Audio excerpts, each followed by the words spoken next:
If the price is too low, though, if the true value of those assets were, say, $3 billion, which is what the dissenting secured creditors claimed, then even though the government can say, well, yeah, we paid the UAW out of our share, that is 100% of the sale proceeds went to you guys, to the secured creditors, and the fact that we took the purchased assets and gave some of them to UAW, that's not your business. The government can say that.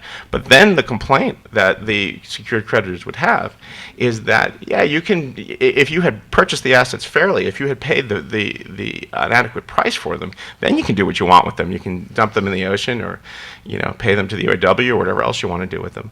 But that it's not the case that you paid the fair price. And so and because you didn't pay a fair price, we didn't get what we deserved as a matter of priority. And this goes to a point that Mike made about maximizing the value of capital. One way to do that is to have capital markets that are working properly. And if investors don't get their fair return or what they were promised, the capital markets are not going to be efficient. So there's a lot at stake here. Then we get to the question, was the price fair? And my complaint about the Chrysler case and the GM case that followed it is that we don't know whether the price is fair because the bankruptcy process was perverted. What happened in the case is that first Judge Gonzalez and later Judge Gerber in General Motors, I think that's who it was, I'm spacing on his name, handicapped the sale process. The assets were for sale of Chrysler and then of General Motors, but for an extraordinarily limited amount of time.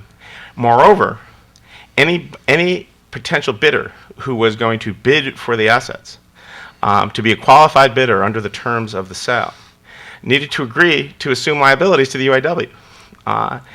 Now, if you are trying to get the best price for something, a way to do it is not to tell the purchaser that you can't keep what you're buying. Okay.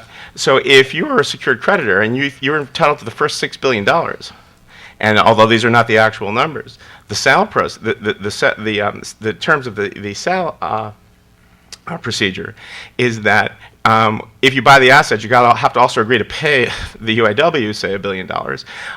If the assets are worth, say, 2.5, you're only going to pay 1.5, and the secured creditors are going to lose.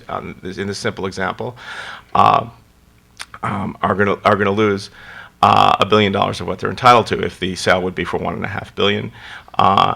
The government was willing to pay $2 billion, and so maybe they only lost $500 million, but this is what the secured creditors had a right to complain about.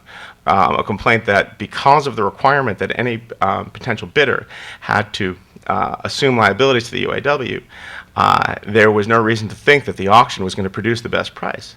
And this, as I argue in a paper that I distributed related to this talk, is the fundamental problem in the Chrysler and the GM cases, is that a precedent has now been established where assets can be sold under procedures that are not destined necessarily to get the best price.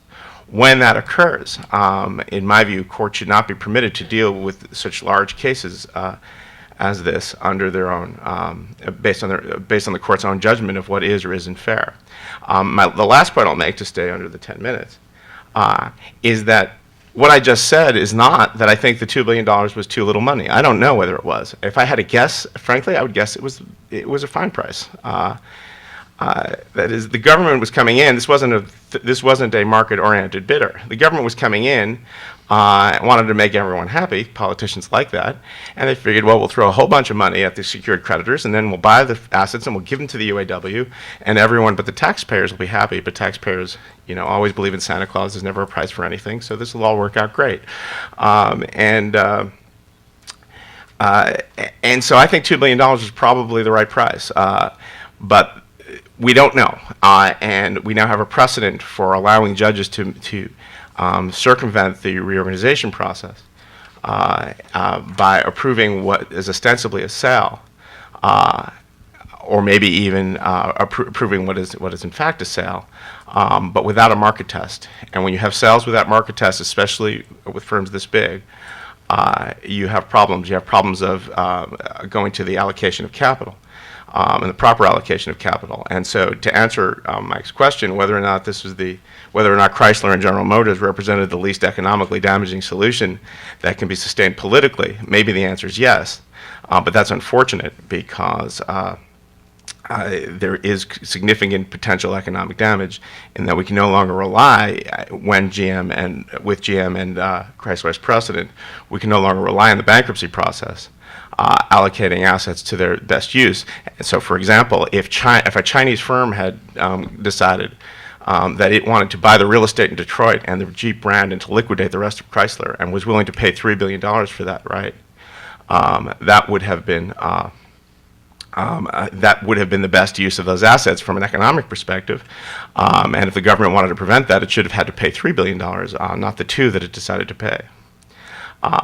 A final caveat, because just with respect to Judge Gonzalez, who was the judge in Chrysler, who was an excellent judge and whom I know and respect greatly. I don't agree how he handled this case, but I don't want to leave this without making one point. As he would say, because I know he has said this when we've served on panels together about this case, he said, although it is true that to be a qualified bidder in this case, a bidder had to agree to assume the liabilities of UAW. He put exceptions in there, and the exceptions permitted potential bidders to request leave to bid despite being a qualified bidder. I don't think that's sufficient, but I wanted to point out that that exception did exist. And I'll leave it at that and leave the rest for questions.